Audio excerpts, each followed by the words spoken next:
Good morning friends. हम लोग geography में वायुमंडल आरंभ कर चुके थे, तो देखते हैं कि वायुमंडल में कहाँ तक पढ़े हुए हैं। और उससे पहले के जो भी टॉपिक है वो सब कुछ या रिवीजन वाइज हो या विस्तृत रूप से हो, सब कुछ हमारे यूट्यूब चैनल पर आपको मिल जाएगा। अगर प्ले लिस्ट में जाइएगा तो देखिएगा, तो ज्योग्राफी का एक बहुत ही बड़ा प्ले लिस्ट है, उसमें सब कुछ मिलेगा। और यह 3-4 वीडियो है जो हम लोग इसको रिवीजन कर रहे हैं, ताकि कोई प्री के एग्ज़ाम हो, वनडे एग्ज़ाम हो, उसमें कोई क्वेश्चन गलत न हो सके। तो देखते हैं, जलवायु में हम लोग पहले वायुमंडल का संगठन एवं संरचना के बारे में पढ़ चुके हैं कि इसमें पृथ्वी का एवरेज तापमान कितना है, 15 डिग्री सेल्सियस। ऊंचाई पर जाने पर क्या होता है, तापमान घट जाता है। पृथ्वी में जो वायुमंडल है इसमें कौन कौन सी गैसें कितनी मात्रा पर है, तो सबसे अधिक नाइट्रोजन, फिर ऑक्सीजन, आर्गन और चौथे नंबर पर कार्बन डाइऑक्साइड है, यह भी जान गए। फिर जो वायुमंडल है इसको 5 परत में बांटा गया। सबसे पहला क्षोभ मंडल, जिसमें सभी मौसमी क्रियाएं होंगी। इस पर ऊंचाई के साथ तापमान घट जाएगा और यह विषुवत रेखा पर ऊंचा है और ध्रुवों पर पतला है, यानी ध्रुवों के पास ये 8 किलोमीटर और विषुवत रेखा तक इसकी ऊंचाई जाते जाते 18 किलोमीटर तक हो जाती है। फिर उसके बाद दूसरा होता है समताप मंडल, जो पृथ्वी से 50 किलोमीटर की ऊंचाई पर है और यहाँ पर तापमान ऊंचाई पर जाने के हिसाब से बढ़ने लगती है। और इसी में एक ओजोन परत पाई जाती है जो पराबैंगनी किरणों को पृथ्वी पर आने से रोकती है। और पराबैंगनी किरणें क्यों हानिकारक है वो तो जानते ही हैं। तीसरा होता है मध्य मंडल और उसके ऊपर होता है आयनोस्फीयर। जो आयनोस्फीयर है यह बहुत महत्वपूर्ण है। क्यों? क्योंकि इसी से होकर जो रेडियो तरंगे हैं या जितने भी कम्युनिकेशन का काम होता है या सब के सब इसी जो यही मंडल है 80 से 400 किलोमीटर, इसी से होकर सारे तरंगे पृथ्वी पर वापस आ जाते हैं और इसी के कारण रेडियो का प्रसारण संभव हो सका। और तो पहला ये क्षोभ मंडल, समताप मंडल, मध्य मंडल, आयनोस्फीयर यानी आयन मंडल और सबसे ऊपर होता है बहिर्मंडल। इसी आयन मंडल के कारण ही उत्तरी ध्रुव यानी आर्कटिक सर्किल में रात को जो आकाश चमकता है उसका नाम क्या कहते हैं, उसको अरोरा यानी अरोरा बोरोलिसिस। और दक्षिणी क्षेत्र में यानी ऑस्ट्रेलिया के बाहर दिखाई देगा उसको कहेंगे अरोरा ऑस्ट्रेलिस। ये इतना सामान हम लोग पढ़ चुके थे। उसके बाद और देखिए, सामान्य ताप ह्रास दर, तो 165 मीटर हाइट पर 1 डिग्री तापमान घट जाता है, उसे सामान्य ताप ह्रास दर कहेंगे।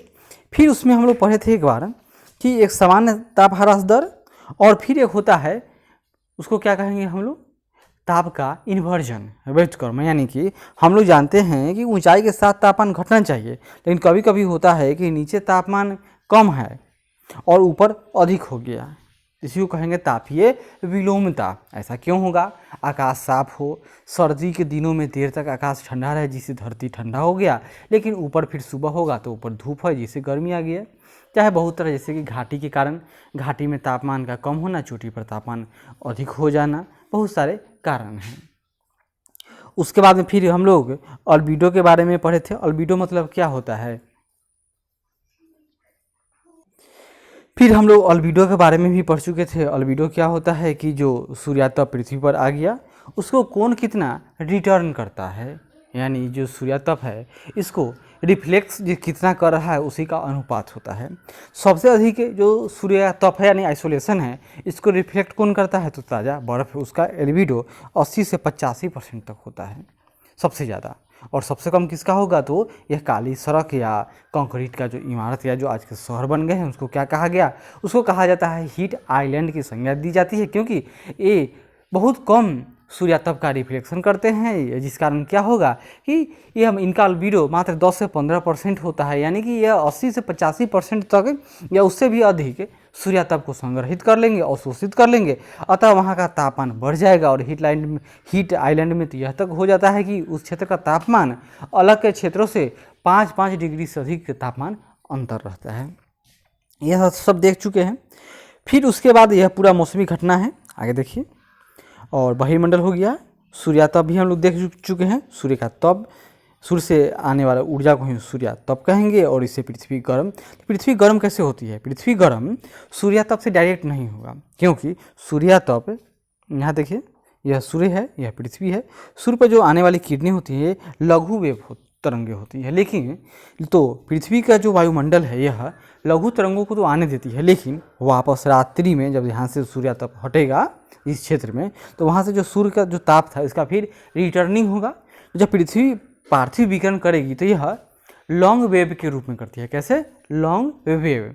आएगा सूर्य से किरण शॉर्ट वेव और जाएगा लॉन्ग वेव, जिस कारण क्या हो जाता है कि जो पृथ्वी का वायुमंडल है यह लॉन्ग वेव को जाने नहीं देता और जिस कारण यह हर्षिगिरी प्रभाव झलकाता है और इसका मतलब कि पृथ्वी का तापमान बढ़ जाएगा और यह अधिक हो जाने पर समस्या खड़ी कर देती है।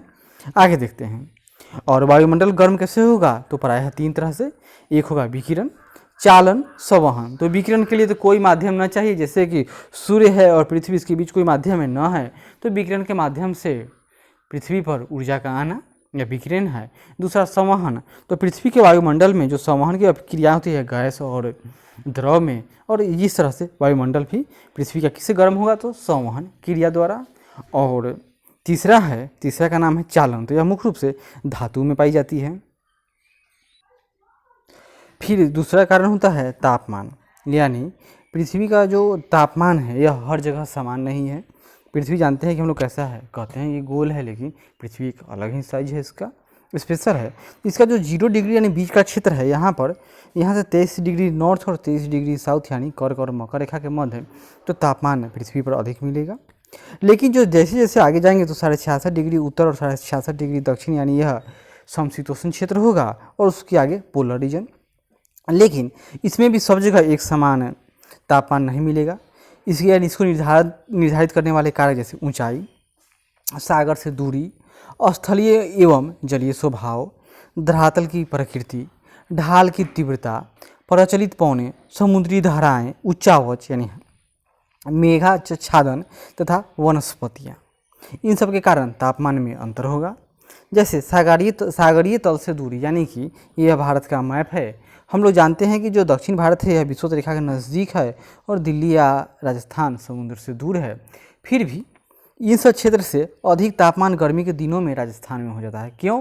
क्योंकि हम लोग जानते हैं कि स्थल जल्द गर्म होता है और यह समुद्र से दूर है, अतः यहाँ से समुद्र से चलने वाली ठंडी पवनें भी न आ पाती है, जिससे यह गर्म हो जाएगा। जबकि जो समुद्र का तापमान स्थिर है, अतः यह न तो गर्मी में अधिक गर्म होगा न ही ठंड के दिन में अधिक ठंड होगा, अतः यहाँ का तापांतर कम होगा, तापमान बराबर मिलेगा सालों भर। जबकि दिल्ली, राजस्थान आदि क्षेत्र में तापांतर बहुत ज़्यादा, गर्मी के दिनों में 50 डिग्री के तक पहुंच जाता है और ठंड के दिनों में उसी तरह भयानक सर्दी पड़ती है। और स्थलीय एवं जलीय स्वभाव भी देख लिए। हम लोग जानते हैं कि जल लेट से गर्म और लेट से ठंडा, लेकिन स्थल जल्दी गर्म जल्दी ठंडा आता है, वहाँ पर दैनिक तापांतर भी अधिक हो जाएगा। धरातल की प्रकृति, वहाँ की धरातल कैसी है? वह मैदानी है, पठारी है, पहाड़ी है, मरुस्थलीय है, जंगली है, इससे भी असर पड़ेगा। ढाल की तीव्रता कैसी है? मंद ढाल है, तीव्र ढाल है, कैसा है? प्रचलित पौने, अगर किसी क्षेत्र में ठंडी हवाएं जा रही, जो समुद्र से हवाएं स्थल की ओर जाएगी, तो वहाँ पर तापमान सुहाना होगा। ठंड के दिन में भी तापमान कम न मिलेगा, क्योंकि जल का तापमान उतना नहीं गिरता है। लेकिन अगर ठंड के दिन में और किसी समय में वह स्थलीय भाग से ही सुदूर उत्तर से हवाएं वहाँ आएगी, तो ठंडी हवा लाएगी, अतः वहाँ कड़ाके की ठंड पड़ेगी। और गर्मी के दिनों में जैसे भारत में लू चलता है, जो पश्चिम से मरुस्थल यानी थार डेजर्ट में उठने वाली हवाएं हैं, जिससे भयंकर गर्मी होती है। फिर समुद्री धाराएं भी 2 तरह के जानते हैं, एक ठंडा और एक गर्म। उच्चावच यानी उस क्षेत्र का बनावट, रिलीफ कैसा है? उच्चावच। मेघाच्छादन, अगर किसी क्षेत्र में अत्यधिक दिन बादल छाए रहेंगे तो वहाँ पर क्या होगा? तापमान अपेक्षाकृत कम है, लेकिन जहाँ पर आकाश साफ है तो वहाँ पर क्या होगा? धूप अधिक तो ताप अधिक। वनस्पति, कोई उपजाऊ इलाका है, हरा भरा क्षेत्र है, तो वहाँ वर्षा अधिक होगी तो नॉर्मल सी बात है कि वहाँ पर तापांतर कम होगा मरुस्थल के अपेक्षा। तापीय व्युत्क्रम, यह भी हम लोग पढ़ चुके हैं। इसके बाद देखिए वायुमंडलीय आर्द्रता, यह क्या है? वायुमंडल में उपस्थित जलवाष्प की मात्रा को ही आर्द्रता कहते हैं। और यही आर्द्रता जब पूरा सेचुरेटेड हो जाएगा, यानी जो 100% पहुंच गया, जब जो हवा है उसको आर्द्रता मतलब जल वाष्प सोखने की क्षमता खत्म हो जाएगी, तब वही वर्षा के रूप में बूंदें पृथ्वी पर वापस चली आती हैं। तो सामान्यतः वायुमंडल के संगठन में जलवाष्प का योगदान 2 से 5% होता है और पृथ्वी को गर्म करने के लिए सबसे अधिक जलवाष्प ही उत्तरदायी हैं। लेकिन इसको ग्रीन हाउस गैस में नहीं गिना जाता है। क्यों? क्योंकि यह जितना जल्दी यह पृथ्वी को गर्म करता है उतना जल्दी ही इसका नाश भी हो जाता है और यह वातावरण के लिए आवश्यक है। वायुमंडलीय ताप में परिवर्तन होने से वायुमंडल की आर्द्रता में बहुत सारा परिवर्तन, जैसे भूपृष्ठ पर ओस यानी कि तापमान एकाएक गिर जाए लेकिन वह फ्रीजिंग पॉइंट न हो तो क्या होगा, वह पानी के बूंद के रूप में सुबह पहर जब चलेंगे हम लोग तो घास या जो पेड़ पौधे हैं उस पर पानी की बूंदे के रूप में पड़ी रहेंगी, उसको क्या कहेंगे, ओस। पाला यानी यह क्या होता है, पाला कि तापमान हिमांक बिंदु के पास पहुंच जाए उससे अधिक भी तो क्या होगा, पृथ्वी पर जो बर्फ़ की बूंदें जम जाएंगी उसको हम लोग क्या कहेंगे, पाला। धुंध यानी कि यह जो धुंध मतलब अभी धुंध के क्षेत्र में कुहा है, मतलब कि क्या होगा कि यहाँ पर अभी जो उतना तापमान कम ना हुआ हो जितना कि उस तापमान का इन्वर्जन होगा जिससे यहाँ पर धुंध उत्पन्न होगा। और वर्षण तो जानते ही हैं कि यह जल चक्र है, सूर्य के द्वारा यहाँ पर पानी गर्म होगा, गर्म होने पर यह वाष्प के रूप में ऊपर गया, यहाँ पर बादल का निर्माण कैसे होगा, ऊंचाई के साथ जाने पर क्या होगा, तापमान घट जाएगा, तापमान घटेगा तो यहाँ पर वाष्प था वह यहाँ पर संघनन होना आरंभ होगा और जब पानी के बूंद के रूप में उपस्थित होगा लेकिन तापमान कम है तो यहाँ पर बर्फ़ की बूंदों के रूप में रहेगा और जब अत्यधिक तापमान कम हो जाएगा तो यही बर्फ़ की बूंदें फिर नीचे पानी की बूंद के रूप में, जहाँ पर तापमान अधिक है तो यानी हिमांक से अधिक तापमान है यानी जो जहाँ पर बर्फ़ नहीं जम सकता है तो वहाँ पर क्या होगा, पानी के बूंद के रूप में वर्षा होगा। इसी तरह हिमालय के पहाड़ या चोटियों पर जहाँ पर तापमान ही हिमांक से कम है तो क्या होगा, वहाँ पर बर्फ़ के रूप में ही स्नोफॉल होगा, यानी वहाँ पर वर्षण पानी के रूप में नहीं, उसको वर्षण नहीं कहेंगे, उसको कहेंगे स्नोफॉल यानी बर्फबारी हो, हिमपात है। और मैदानी क्षेत्र में क्या होगा तो वर्षण कहेंगे, यानी यहाँ पर बूंदे पानी के रूप में गिर रही है। आगे देखिए, आर्द्रता के बारे में हम लोग पढ़ रहे थे। एक होता है सापेक्ष आर्द्रता और एक होता है निरपेक्ष आर्द्रता। निरपेक्ष आर्द्रता मतलब क्या, जो हवा है इस हवा के अधिकतम मतलब इसका एक पैमाना स्केल बना दिया जाएगा कि यह हवा इतना ही जलवाष्प ग्रहण कर सकती है, चाहे वह भारत की हवा हो या पाकिस्तान के हो या कहीं के हो, बस वह परफेक्ट है, निरपेक्ष है, उसको किसी से कोई लेना देना न है। लेकिन एक सापेक्ष है यानी ये दो हवाएं आपस पास में हैं, इसने इसका जो ह्यूमिडिटी है 90 है तो इसका 95 है, मान लेते हैं, समझने में तो गलत लगेगा मान लीजिए, मतलब जो इसकी अपेक्षा इस 95 में ह्यूमिडिटी अधिक है, अतः और तापमान घटेगा तो वर्षा कराने का उस समान ताप पर ही वर्षा कराने की अधिक प्रबल संभावना इसमें है। यहाँ देखिए, किसी निश्चित ताप पर 1 घन मीटर वायु जितने ग्राम जलवाष्प धारण कर सकती है उस क्या कहेंगे, उसे ही आर्द्रता सामर्थ्य कहेंगे। आर्द्रता सामर्थ्य तापमान के समानुपाती होगा, यानी तापमान कम तो आर्द्रता ग्रहण करने की क्षमता कम, तापमान अधिक गर्मी है तो आर्द्रता ग्रहण करने की क्षमता अधिक। यही कारण है कि जाड़े में भी वर्षा होती है और गर्मी के दिनों में, जबकि दोनों समय तो जलवाष्प का अधिक उत्सर्जन होगा। इसी हिसाब से तो जाड़े के दिनों में वर्षा नहीं होनी चाहिए थी और गर्मी के दिनों में अत्यधिक वर्षा होती, लेकिन ऐसा नहीं होता है। क्यों? क्योंकि हम जानते हैं कि तापमान अधिक तो जो जलवाष्प ग्रहण करने की क्षमता है वह अधिक हो जाती है, जिस कारण वर्षा में अंतर होगा। सामान्यतः आर्द्रता 3 प्रकार का, एक होगा निरपेक्ष आर्द्रता, यानी यहाँ देख लीजिए, वायुमंडल के किसी भाग में उपस्थित जलवाष्प की कुल मात्रा को निरपेक्ष आर्द्रता कहते हैं, इसे ग्राम प्रति घन सेंटीमीटर में मापा जाता है। दूसरा होता है सापेक्ष आर्द्रता, यह एक आनुपातिक अभिव्यक्ति है, बगल वाले को कार है हमको मोटरसाइकिल है, यानी हम उससे गरीब हैं, तो यह क्या हो गया, अनुपातिक अभिव्यक्ति, यानी सापेक्षिक आर्द्रता यानी रिलेटिव ह्यूमिडिटी। इसी को याद कीजिएगा तो रिलेटिव पॉवर्टी वाला कॉन्सेप्ट आएगा। लेकिन भारत में क्या है, भारत में निरपेक्ष गरीबी है, मतलब यहाँ हमको मतलब नहीं है, आपका पेट भर गया आप अमीर हो, बात खत्म, किसको कितना है उसे आपको नहीं लेना देना। लेकिन अमेरिका वाले कहेंगे नहीं, उसको तो 4 चार्टर प्लेन है और हमको तो 1 ही प्लेन है, तो हम गरीब ना है वाली बात है।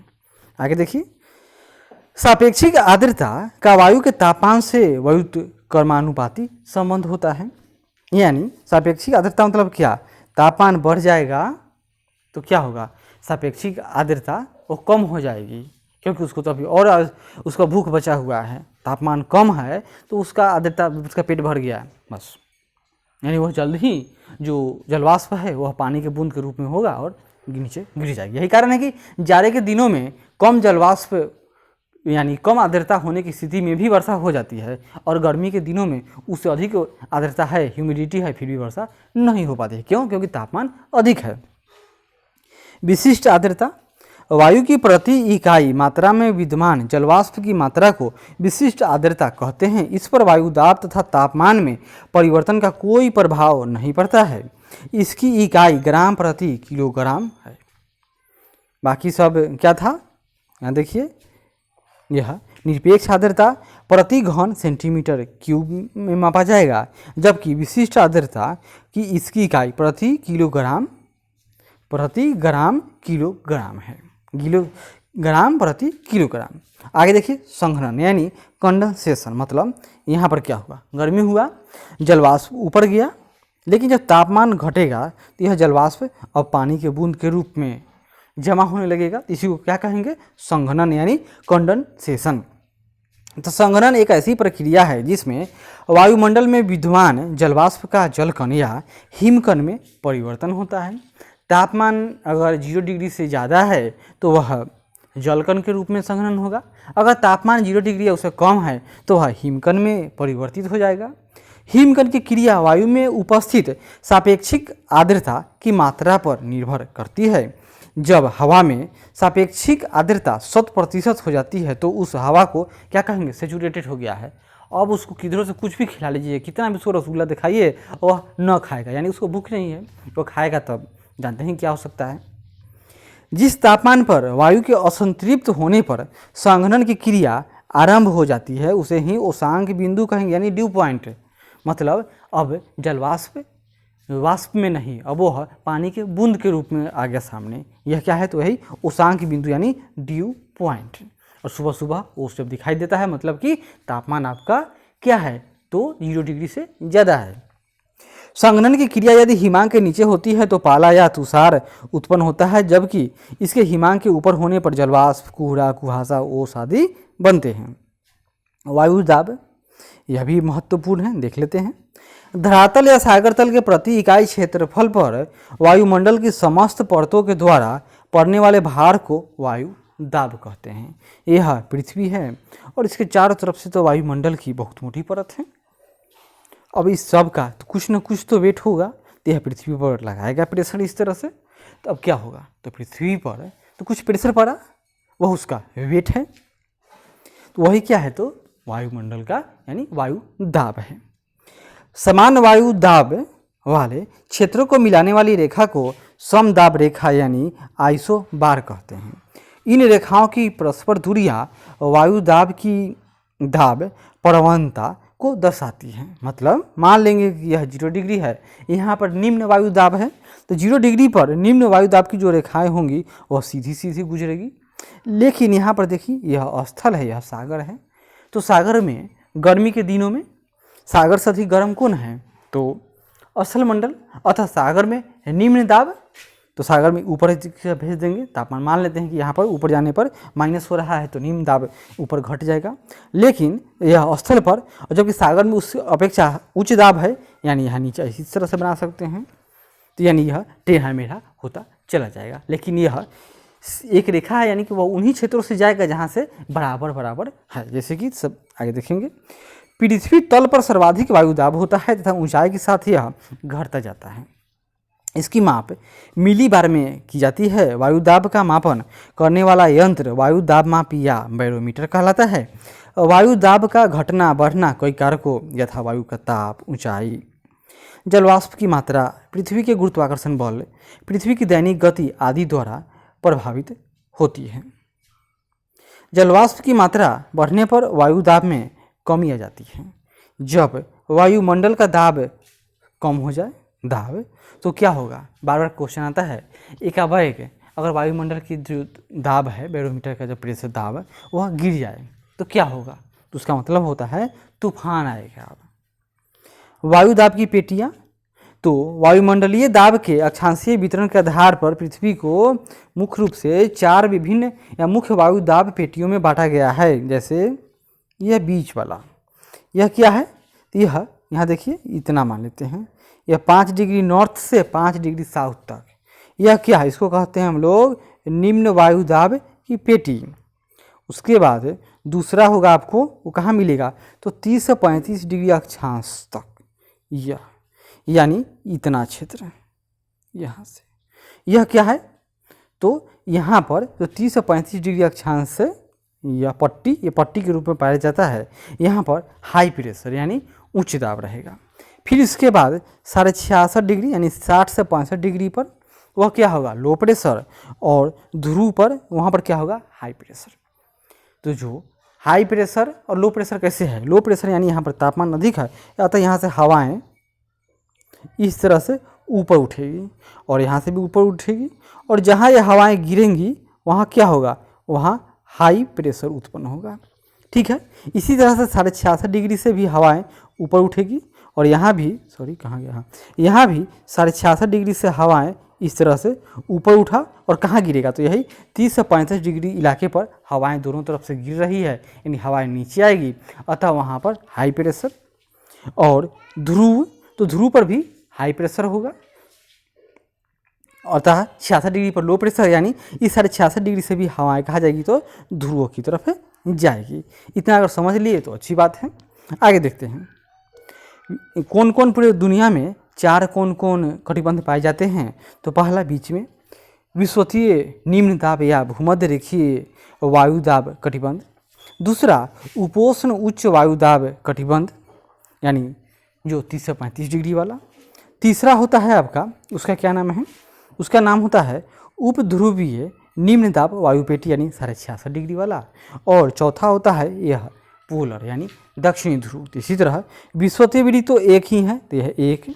यह उच्च वायुदाब का क्षेत्र 30 से 65 डिग्री, यह नॉर्थ में भी होगा और साउथ में भी होगा। चलिए, तो यह भी एक हो गया। फिर तीसरा होगा यह 66.5 डिग्री नॉर्थ में भी है, माने 60 से 65 नॉर्थ और 60 से 65 साउथ में भी। यह क्या होता है, इसको कहते हैं हम लोग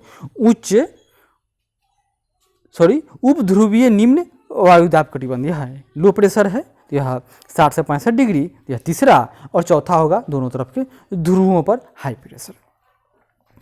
तो विश्वतीय निम्न वायुदाब पेटी विषुवत रेखा के लगभग 5 डिग्री उत्तरी तथा 5 डिग्री दक्षिणी अक्षांशों के मध्य फैली है, और वायुमंडलीय शांत दशाओं के कारण, यानी कि यहाँ पर निम्न वायुदाब की स्थिति है, अतः यह इलाका शांत है, इसलिए इसको क्या कहेंगे, इसको कहा जाता है डोल ड्रम, यानी शांत कटिबंध।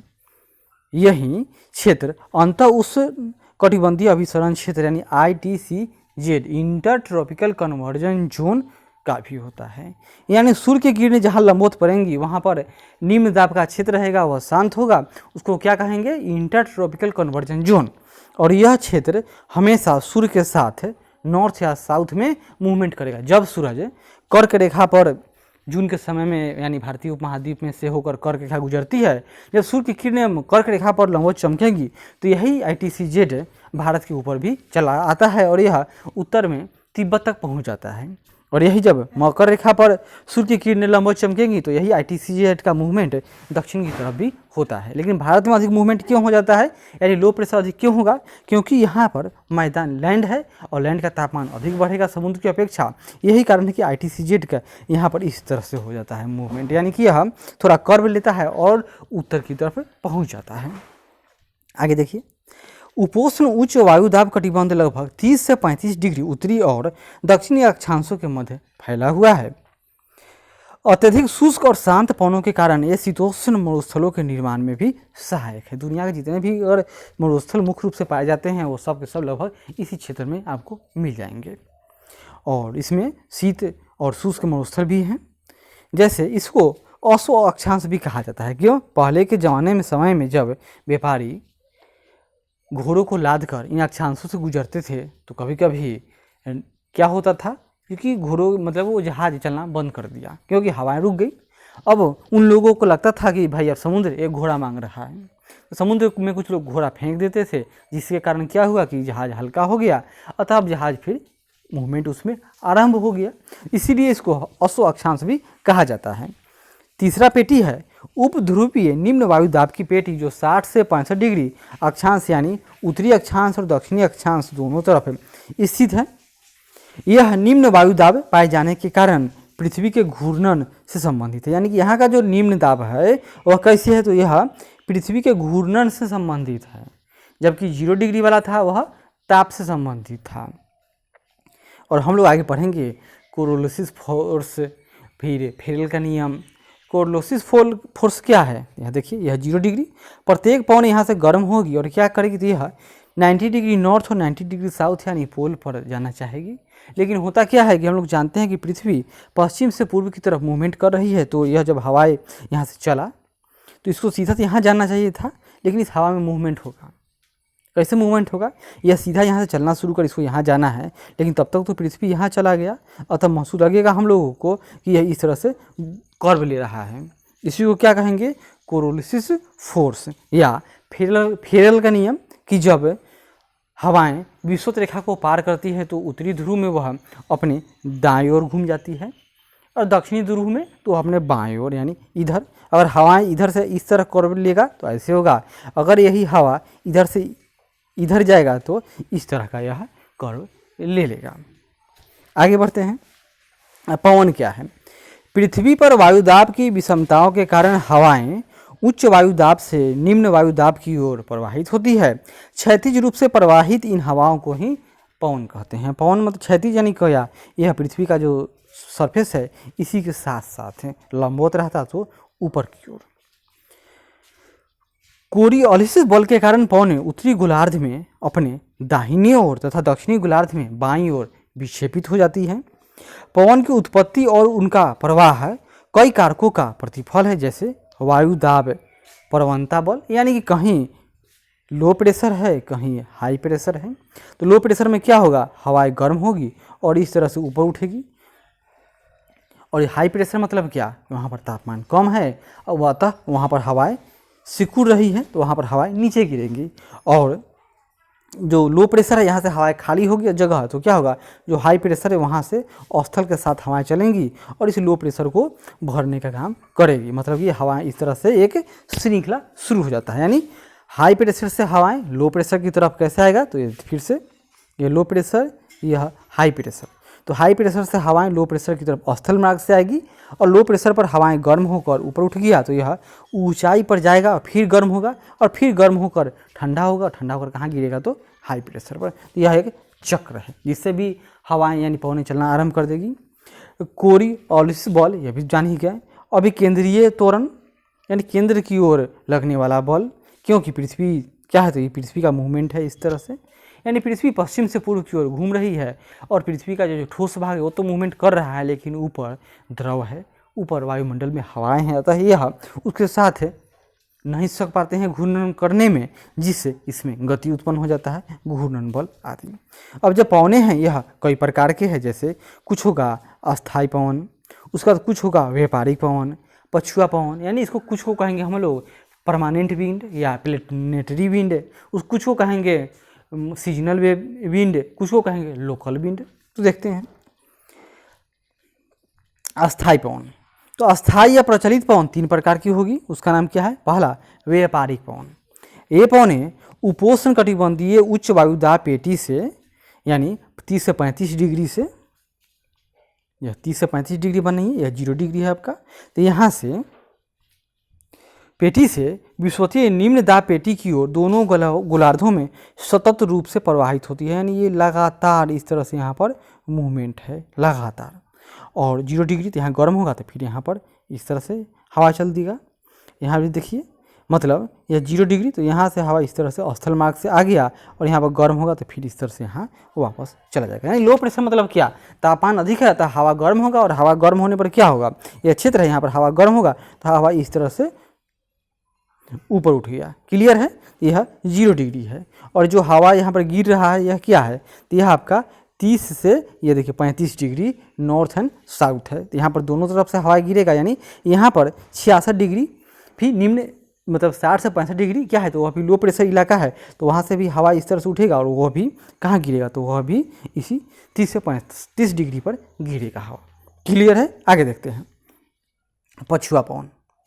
ये पवनें दोनों गोलार्धों में उपोष्ण कटिबंधीय उच्च वायुदाब पेटी यानी 30 से 35 डिग्री से उपध्रुवीय निम्न वायुदाब पेटी की ओर प्रवाहित होती है। कौन? तो पछुआ पवन, यानी कि अस्थल मार्ग से पवन चलेगा, यानी जहाँ हाई प्रेशर है। हाई प्रेशर कहाँ है?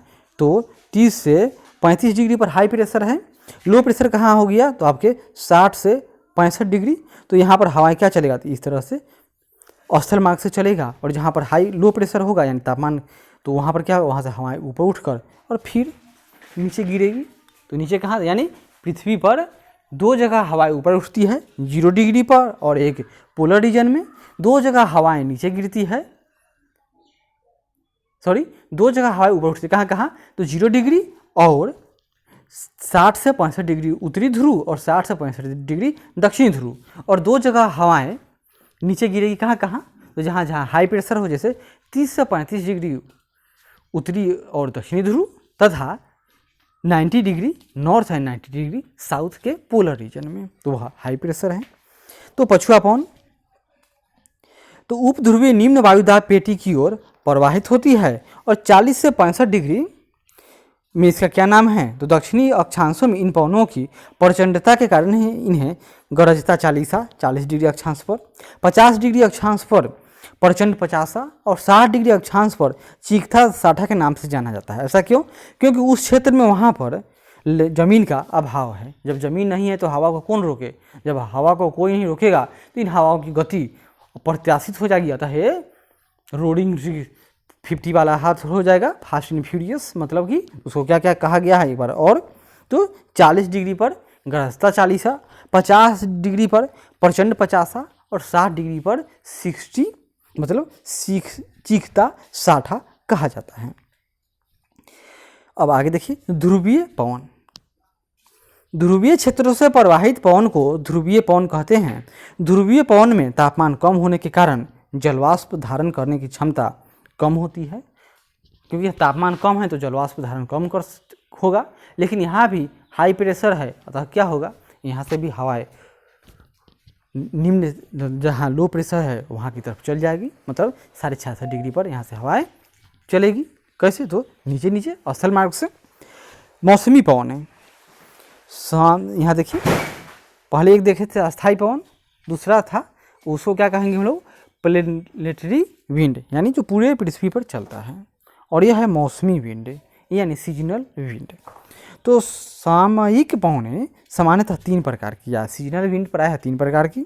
एक का नाम है मानसूनी पवन, दूसरा में पढ़ने को आएगा इसमें आपको समुद्री समीर एवं अस्थल समीर, तीसरा होगा घाटी समीर एवं पवन समीर, और फिर उसके बाद हम लोग स्थानीय पवन के बारे में पढ़ेंगे। तो पहले हम लोग पढ़े थे पूरे पृथ्वी पर चलने वाली पवनों के बारे में, तो वह अस्थायी पवन है, परमानेंटरी विंड है। दूसरा अब हम लोग पढ़ रहे हैं अभी, क्या देखेंगे? तो मौसमी पवन, यानी जो सीजन के हिसाब से इन पवनों की उत्पत्ति होती है। तो सबसे प्रमुख है इसमें मानसूनी पवन। मानसून का मतलब ही होता है कि किसी खास मौसम के हिसाब से हवाओं का रुख एकदम 180 डिग्री में चेंज हो जाना, यानी एकदम यू टर्न ले लेना। जैसे यह भारत का दक्षिणी भारत है, यहाँ पर गर्मी के दिनों में क्या होगा? समुद्र से हवाएं इस तरह से आती है और इस क्षेत्र में वर्षा कराती है, क्योंकि इस समय जो ज़मीन है यहाँ पर लो प्रेशर है और समुद्र में यहाँ पर हाई प्रेशर है। लेकिन इसी की तुलना में जाड़े के दिनों में क्या होगा? यह जल्दी ठंडा हो जाएगा, अतः यहाँ पर हाई प्रेशर। और इसके तुलना में अभी भी यह सागर इलाका गर्म है, अतः यहाँ पर लो प्रेशर। इसका मतलब क्या होगा कि अब स्थल से हवाएं समुद्र की ओर चलेगी, तो इसको क्या कहेंगे हम लोग? कि मानसून वापस जा रहा है। तो देखते हैं, इसकी उत्पत्ति स्थल एवं जल के तापमान में विषमता के कारण होती है। ग्रीष्म काल में स्थल खंड के तेजी से तप्त होने के कारण यहाँ की वायु गर्म होकर ऊपर उठती जाती है, जिससे यहाँ निम्न यानी लो एयर प्रेशर की दशा में अंततः दक्षिण पश्चिमी मानसूनी पवनों की उत्पत्ति होती है। शीतकाल में वायुदाब की प्रवणता उलट जाती है, जिससे स्थल से समुद्र की ओर उत्तर पूर्वी मानसूनी पवनों का विकास होता है। अब यहाँ पर जो नाम रहता है, नाम का मतलब क्या? नाम का मतलब कि वह किस क्षेत्र में उत्पन्न हुआ है, मतलब कहाँ से ओरिजिनेट होकर कैसे बह रहा है। पछुआ पवन, यानी जो पछुआ पवन का मतलब क्या? कि यह पश्चिम से बह रही है पूर्व की ओर। सिंपल, इतना याद कीजिए। यह दक्षिण पश्चिम मानसून से ही भारत में वर्षा होती है। इसका कहने का अर्थ है क्योंकि जो हवाएं हैं इस तरह से भारतीय तट पर टकराती हैं, यानी कि यह इनका उत्पत्ति कहाँ हुआ, तो दक्षिण पश्चिम में। और इसी तरह जब मानसून वापस जाएगा तो उसको कहेंगे उत्तर पूर्व। क्यों? क्योंकि जो यह इनका उत्पत्ति कैसे हुआ, तो इस क्षेत्र से, यानी यह यहाँ से ये हवाएं ध्रुव मतलब कि 0 डिग्री पर जा रहा है, तो इसके तुलना में यह क्षेत्र क्या कहलाएगा, तो इसके उत्तर और पूर्व में है। समुद्री समीर एवं स्थल समीर नाम से याद कीजिए, यानी जब समुद्र से हवा स्थल पर आए तो समुद्र समीर कहेंगे, और जब स्थल से हवा समुद्र की ओर जाए तो उसे स्थल समीर। तो क्या होगा, दिन के समय क्या होता है, स्थल जल्दी गर्म होगा, अतः स्थल पर लो प्रेशर, इसकी तुलना में समुद्र का तापमान कम रहेगा, अतः वहाँ पर क्या होगा, हाई प्रेशर, अतः समुद्र से हवाएं क्या पर, तो स्थल की ओर चलेगी, इसे कहेंगे हम लोग समुद्र समीर, यह दिन में चलेगी।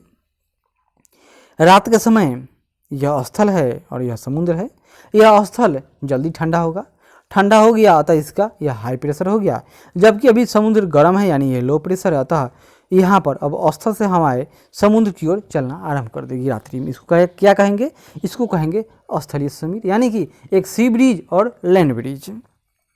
दूसरा होता है एक घाटी समीर एवं पर्वतीय समीर, मतलब जहाँ तापमान अधिक होगा वहाँ पर हवाएं हल्की हो जाएंगी, हल्की होंगी तो हवाएं ऊपर उठेंगी, अतः उस क्षेत्र को भरने के लिए जहाँ पर तापमान कम है उस क्षेत्र से हवाएं वहाँ की ओर दौड़ेगी। और हम लोग तो स्थल पर ही रहते हैं, अतः हम लोग इसी स्थल के हिसाब से ही उसका नामकरण कर देंगे। तो घाटी समीर, दिन के समय पर्वतीय ढाल के अधिक तप्त होने से गर्म वायु पर्वतों की ढलान के साथ साथ ऊपर उठती चली जाती है, जिसके कारण घाटी समीर की उत्पत्ति होती है। यानी घाटी गर्म, पर्वत का जो ढाल था वह गर्म हो गया, हवाएं ऊपर उठ गई, अतः घाटी नीचे से हवाएं ऊपर की ओर गया। रात्रि में क्या होगा, रात में पर्वतीय ढाल की अपेक्षा घाटी के उष्ण होने से, यानी रात्रि में जो घाटी है यह अभी गर्म है, अतः यहाँ से हवा सीधा ऊपर जाएगा, लेकिन जो इस क्षेत्र को हवा तो चाहिए ना, जो हवा ऊपर उठ गया यहाँ पर तो कोई चाहिए उसकी जगह लेने के लिए, तो यहाँ पर अब पर्वत के चोटियों से हवा, ठंडी ठंडी हवाएं रात्रि में घाटी में प्रवेश करेगा, तो इसको क्या कहेंगे हम लोग, पर्वतीय समीर। अब आगे देखिए, स्थानीय पवन, यानी किसी खास क्षेत्र में बहने वाली हवा। तो स्थानीय पवन स्थानीय दाब प्रवणता जनित कारकों के कारण विकसित होती है। ये अपनी उत्पत्ति क्षेत्र की प्रकृति के अनुसार उष्ण एवं शीतल दो रूपों में पाई जाती है। यानी कहीं का कोई तापमान 1 डिग्री है और वहाँ पर जो हवा है वह बह रहा है 2 डिग्री का, तो क्या कहेंगे उसको कहेंगे उष्ण है वह उस क्षेत्र के लिए। लेकिन कहीं का तापमान 30 डिग्री है और वहाँ पर जो हवा आया वह 25 डिग्री का है, यानी क्या हो गया, तो उस क्षेत्र के लिए यह कोल्ड विंड है, यानी कि ठंडी हवा है। स्थानीय पवन स्थानीय दाब प्रवणता जनित कारकों के कारण विकसित होती है। ये अपनी उत्पत्ति क्षेत्र की प्रकृति के अनुसार उष्ण एवं शीतल दो रूपों में पाई जाती है। कुछ उदाहरण, यह गर्म स्थानीय पवन के उदाहरण है, जैसे चिनूक, तो यह अमेरिका एवं कनाडा में रॉकी पर्वत से उतरने वाली या उस पर बहने वाली गर्म हवाएं हैं। सांता आना, यह कैलिफोर्निया और संयुक्त राज्य अमेरिका में बहने वाली गर्म हवा है। हॉर्मटन, या इसको डॉक्टर विंड कहते हैं, यह पश्चिमी अफ्रीका में चलता है, यह भी गर्म हवा है। सिरोको, सहारा रेगिस्तान से भूमध्य सागर की ओर बहने वाली गर्म हवा, और इसी के कारण इटली में रुधिर यानी रक्त वर्षा होती है। लू, उत्तर भारत एवं पाकिस्तान में गर्मी के दिनों में बहने वाली हवा है। और ट्रेमोंटेन यह मध्य यूरोप वाला हवा में बहने वाला पवन है। और जोंडा का संबंध अर्जेंटीना से है। Haboob, Sudan. खमसिन, मिस्र तथा अरब प्रायद्वीप। Brick fielder, Australia. समल, फारस की खाड़ी। गिलबी, लीबिया। तो एक बार और, जितने भी नाम देख रहे हैं ये सब क्या है, तो गर्म स्थानीय पवन है। तो चिनूक, यह अमेरिका और कनाडा। सांता आना, कैलिफोर्निया यानी यूएसए। हॉर्मटन, या इसको डॉक्टर विंड कहते हैं, यह पश्चिम अफ्रीका। सिरोको, सहारा रेगिस्तान से भूमध्य सागर की ओर, और इटली में यह ब्लड रेन कराती है। लू, भारत और पाकिस्तान। ट्रेमोंटेन यह मध्य यूरोप, जोंडा अर्जेंटीना, हबूब सूडान, खमसिन मिस्र तथा अरब प्रायद्वीप, ब्रिक फील्डर ऑस्ट्रेलिया, समल फारस की खाड़ी, गिलबी लीबिया में बहने वाले सब गर्म हवा के नाम हैं जो स्थानीय पवन हैं। अब हम लोग कुछ ठंडी पवन का भी उदाहरण देख लेते हैं। जैसे 22, यह फ्रांस की एक अति ठंडी हवा है। लेवेंटर, यह दक्षिणी स्पेन एवं मोरक्को तथा फ्रांस में बहने वाली ठंडी हवा। पैम्पेरो, यह दक्षिण अमेरिका के पंपास क्षेत्र, ब्राज़ील और अर्जेंटीना एवं उरुग्वे में बहने वाली ठंडी हवा। बिलीजॉर्ड, यह उत्तरी तथा दक्षिणी ध्रुवीय क्षेत्र में बहने वाली ठंडी हवा है। बुरान, साइबेरिया की अत्यंत ठंडी हवा, इसे बुर्गा के नाम से भी जानते हैं। मिस्ट्रल, स्पेन एवं फ्रांस में बहने वाली ठंडी हवा। मोइस्ट्रो, क्या नाम है? माइस्ट्रो, यह एड्रियाटिक सागर के उत्तर में बहने वाली ठंडी हवा। तो एड्रियाटिक सागर कहाँ है? इटली का जो मैप देखिएगा वह कुछ इस तरह का है मैप उसका, इस तरह का, और वहीं पर एड्रियाटिक सागर है तो वहाँ पर बहने वाली हवा है, उसका नाम माइस्ट्रो।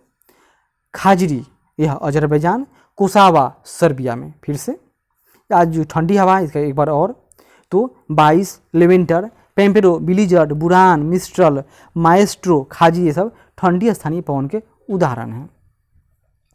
जेट स्ट्रीम मतलब यह पूरे पृथ्वी पर इस तरह का कन्वेयर बेल्ट के टाइप में यह हमेशा चलते रहता है, ये कन्वेयर बेल्ट के टाइप में। देखते हैं, क्षोभ सीमा के समीप क्षोभ मंडल की ऊपरी परत में या समताप मंडल की निचली परतों में रोजबी तरंग के रूप में भूक्षेपी मतलब जियोस्ट्रोफिक विंड, यानी पृथ्वी पर गिरेगा लेकिन फिर उठ जाएगा, यानी इस तरह से कन्वेयर बेल्ट कही ना सिंपल की तरफ भूक्षेपी पवन के समान पश्चिम से, इसका दिशा क्या है?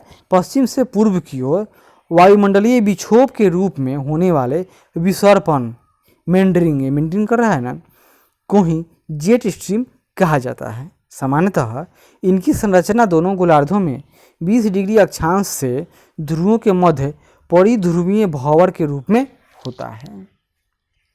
ग्रीष्म ऋतु में जेट प्रवाह 35 से 60 डिग्री अक्षांश पर होता है, परंतु शीत ऋतु में यह भूमध्य रेखा की ओर खिसक कर 20 से 45 डिग्री अक्षांशों तक स्थापित हो जाता है। जेट स्ट्रीम मुख्यतः दो प्रकार का, पहला होगा एक उपोष्ण कटिबंधीय पश्चिमी जेट स्ट्रीम यानी सब ट्रॉपिकल वेस्टर्न जेट स्ट्रीम, यानी इसकी उत्पत्ति धरातलीय उपोष्ण कटिबंधीय उच्च वायु दाब के उत्तर यानी हेडले कोशिका की ध्रुवीय सीमा के निकट है। तो हेडले सीमा कहाँ है? हेडले सीमा यह यहाँ देखिए, इसकी उत्पत्ति उस यहाँ धरातलीय उपोष्ण कटिबंधीय उच्च वायु दाब के उत्तरी सीमा यानी कि 30 से 35 डिग्री, यहाँ पर 35 डिग्री उत्तरी सीमा पर उत्पत्ति होगी। इसको क्या कहेंगे?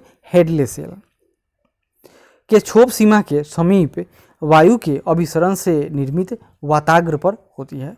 वाताग्र यानी क्या? वायु फ्रंटल यानी वायु की राशि, जिसमें एक गर्म हवा होगा, एक ठंडा हवा। तो गर्म हवा क्या होता है? तो हमेशा ऊपर जाएगा, ठंडा हवा की प्रकृति नीचे की तरफ आना होगा, तो ठंडा हवा हमेशा गर्म हवा को ऊपर की ओर धकेल देगा। यहीं पर फ्रंट यानी वाताग्र का जन्म होता है। ध्रुवीय वाताग्र यानी jet stream, polar front jet stream देखते हैं क्या होता है। फेरल और पोलर यानी कोशिका के द्वारा, फेरल और पोलर कोशिका के द्वारा वायु के अभिसरण से निर्मित वाताग्र पर इसकी उत्पत्ति होती है, यानी यह 65 डिग्री पर इसकी उत्पत्ति होगी, यानी आर्कटिक सर्किल के पास। उष्ण कटिबंध में पूर्व से पश्चिम की ओर संचालित पूर्वी जेट स्ट्रीम तिब्बत पठार के उष्मन यानी हीट से जनित होकर भारतीय मानसून को ऊर्जान्वित व सशक्त बनाती है। भूविक्षेपी पवन यह क्या है? वायु दाब प्रवणता बल यानी पीजीएफ और कोरियोलिस बल में संतुलन स्थापित हो जाने के कारण जब वायु की दिशा समदाब रेखाओं के समानांतर हो जाती है तो इसे ही भूविक्षेपी पवन कहेंगे, यानी समान दाब के साथ साथ ये हवा की बहेगी।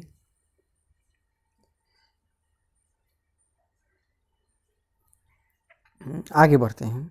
वाताग्र यानी फ्रंट क्या है? जब दो भिन्न भौतिक लक्षणों जैसे कि ताप, आर्द्रता, घनत्व को धारण करने वाली वायु राशियों को का किसी क्षेत्र में अभिसरण हो तो उसके मध्य एक त्रिआयामी सीमा क्षेत्र का निर्माण होता है। मान लेते हैं कि यह गर्म क्षेत्र है हवा का, यह ठंडा हवा का क्षेत्र है, लेकिन दोनों का प्रकृति क्या है?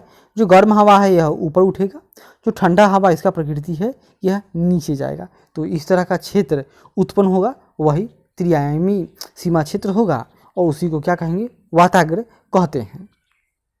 वाताग्र कहते हैं। सामान्यतः वाताग्र जनन समशीतोष्ण क्षेत्र यानी 30 से 60 डिग्री उत्तर या 30 से 60 डिग्री दक्षिण की विशेषता मानी जाती है, यानी कि यह टेम्परेट रीजन की विशेषता है।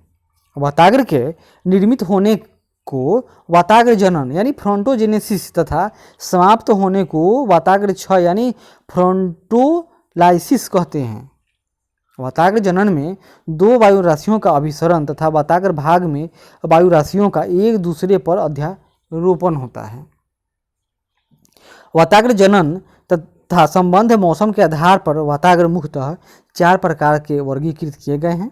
एक होगा अस्थायी वाताग्र, ये फिक्स है, इतना यह रहेगा ही रहेगा, यानी यह संक्रमण क्षेत्र में होगा। एक होगा उष्ण वाताग्र, यानी जो गर्म क्षेत्र से जो चलने वाली हवाएं हैं वहाँ पर गर्म वायु की राशियाँ अधिक होगी तो वह वार्म फ्रंट है। शीत वाताग्र, जो पोलर रीजन से हवाएं आ रही है और यहाँ पर इसकी अधिकता हो गई तो यह शीत वाताग्र है। और संरोधी या अधिविष्ट वाताग्र, तो देखेंगे हम लोग आगे देखते हैं।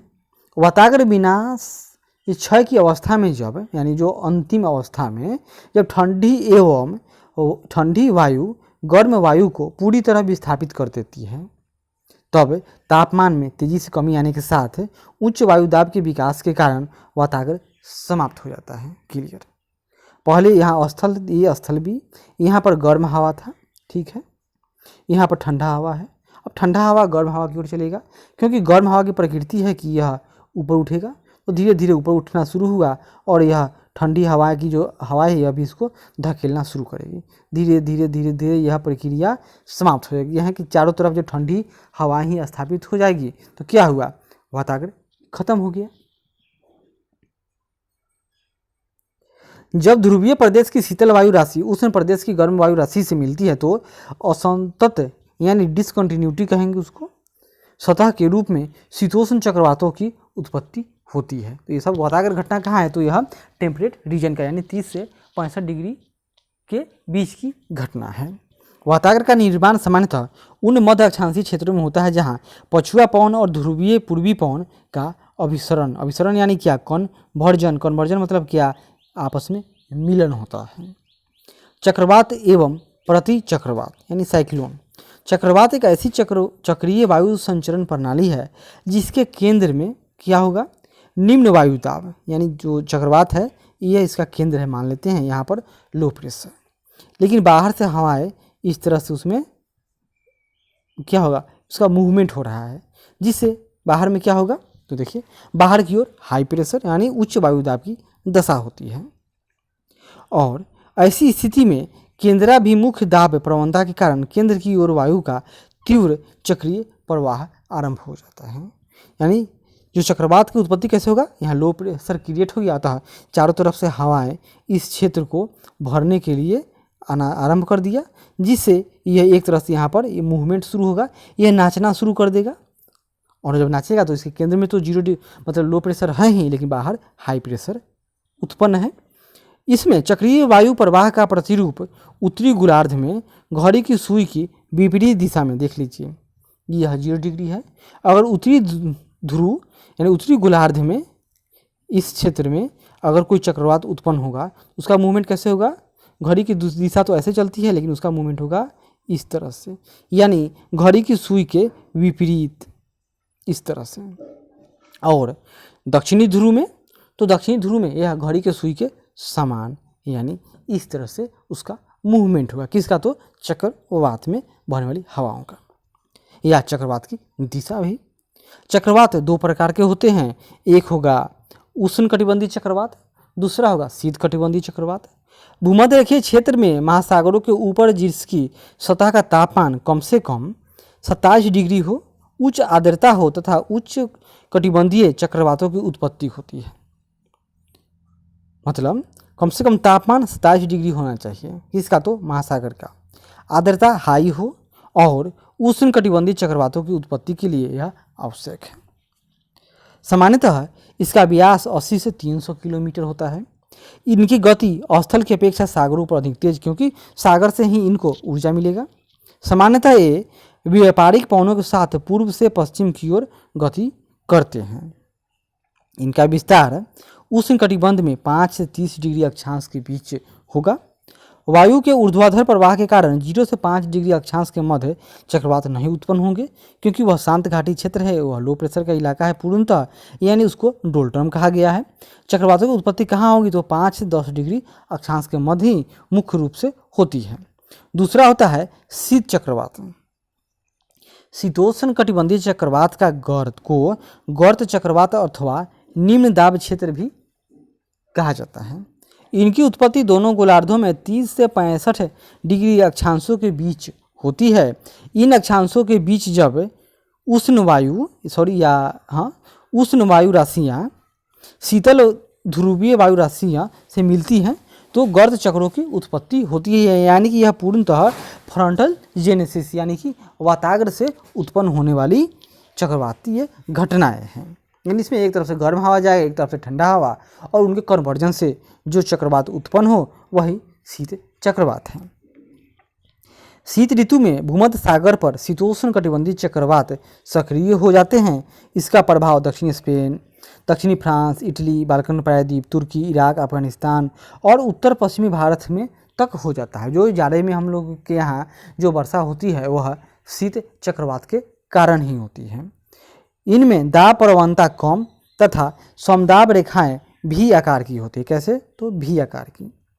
ये जल तथा स्थल दोनों पर विकसित होते हैं एवं इनका आकार हजारों किलोमीटर पर होता है, यानी कि इनका व्यास हजारों किलोमीटर और इनका इलाका लाखों किलोमीटर में। इसमें हवाएं धीरे धीरे बहेंगी, जबकि ग्रीष्म ऋतु वाले जो चक्रवात होंगे, हॉट स्ट्रॉम या हॉट साइक्लोन कहेंगे हम लोग, ट्रॉपिकल साइक्लोन, उसमें हवा का रफ्तार बहुत तीव्र, वह विनाशकारी, यह विनाशकारी न होगा।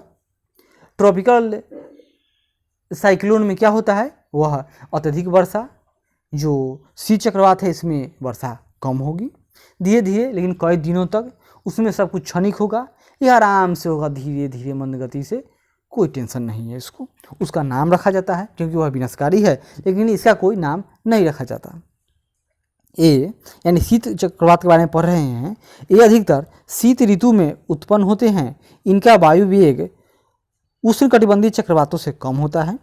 तीव्र बौछारों के साथ रुक रुक कर वर्षा होती है जो कई दिनों तक चलती रहती है। इसमें प्रायः 2 वाताग्र होते हैं एवं वायु की दिशा वाताग्र के अनुसार तेजी से बदल जाती है। और उष्ण कटिबंधीय चक्रवात के बारे में थोड़ा दिया देख लीजिए।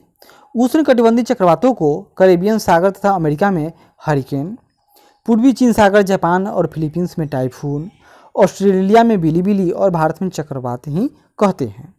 और प्रति चक्रवात यानी यह उसका अपोजिट स्थिति, मतलब कि जब मौसम शांत हो। तो प्रति चक्रवात ऐसी चक्रीय वायु संचार प्रणाली है जिसके केंद्र में उच्च वायु दाब तथा बाहर की ओर निम्न वायु दाब के कारण वायु का केंद्र परिधि की ओर प्रवाहित होता हो। प्रति चक्रवात में हवाओं के प्रवाह की दिशा उत्तरी गोलार्ध में घड़ी की सुई की दिशा में, यानी जब चक्रवात होगा तो क्या होगा, उत्तरी गोलार्ध में हवा की जो दिशा होगी वह घड़ी की सुई के विपरीत, और दक्षिणी गोलार्ध में घड़ी की सुई के जैसा, जबकि प्रति चक्रवात में यह पलट जाएगा। और प्रति चक्रवात की स्थिति है तो यहाँ पर उत्तरी गोलार्ध में जो इन हवाओं का जो दिशा होगा इस तरह से घड़ी की सुई के समान, और उत्तरी गोलार्ध में घड़ी की सुई के विपरीत। प्रति चक्रवात में वर्षा का अभाव होगा। इनमें वाताग्र जनन की प्रक्रिया न होगी, क्योंकि यहाँ विपरीत स्वभाव वाली वायु राशियों की अनुपस्थिति होती है। इनमें पवन का वेग मंद होता है, यानी कि आकाश साफ है, नहीं नॉर्मल स्थिति, मतलब प्रति चक्रवात है। जब डिस्टर्बेंस क्रिएट होगा उसको क्या कहेंगे, वह तब चक्रवात की स्थिति उत्पन्न हो रही है। तब अगर गर्म क्षेत्र है तो वहाँ पर ट्रॉपिकल चक्रवात है। अगर वह ठंडा क्षेत्र है, शीत कटिबंध है, तो वहाँ पर शीत चक्रवात, और इसका अंतर भी हम लोग देख ही चुके हैं। इसके बाद हम लोग देखेंगे वर्षण। सामान्यतः विश्व में 3 प्रकार से वर्षा होती है। एक संवहनीय वर्षा, यानी यह ताप जनित, यहाँ पर ताप बढ़ा और यह गर्म हो गया, हवाएं ऊपर उठा और इतना ऊपर उठा कि यहाँ तक बहुत ऊंचाई तक बादल पहुँच गया, यानी जलवाष्प का संघनन हुआ और तापमान गिरने के साथ यहाँ पर इलाके में वर्षा हो गई, तो वह संवहनीय वर्षा है। दूसरा होता है पर्वतीय वर्षा। यह पर्वत है, यहाँ से हवाएं चल दिया, समुद्री हवा मान लेते हैं, इस हवा में नमी है लेकिन यह स्वतः के साथ रहता है, तापमान अधिक है, लेकिन पर्वत के रुकावट के कारण यह हवाएं अब ऊपर की ओर चढ़ेगी। ऊपर चढ़ेगी तो क्या होगा, जैसे जैसे हाइट पर जाएगा ये हवा, तापमान कम होगा, तापमान कम होगा तो क्या होगा, इनका संघनन होगा, बादल बनेगा और वर्षा हो जाएगी। तो यह पर्वतीय वर्षा यानी ओरोग्राफिक रेन है। और तीसरा क्या होता है, तो वह चक्रवातीय या वाताग्रीय वर्षा। चक्रवातीय वर्षा कहाँ, तो ट्रॉपिकल रीजन में, और वाताग्रीय वर्षा कहाँ होगा, तो टेम्परेट रीजन में। आगे बढ़ते हैं। विश्व में वर्षा का वितरण। ऐसा नहीं है कि पूरे विश्व में वर्षा एक समान हो। जब ताप में एक समान नहीं है तो वर्षा कैसे एक समान होगा। वर्षा और तापमान दोनों एक दूसरे पर आश्रित हैं।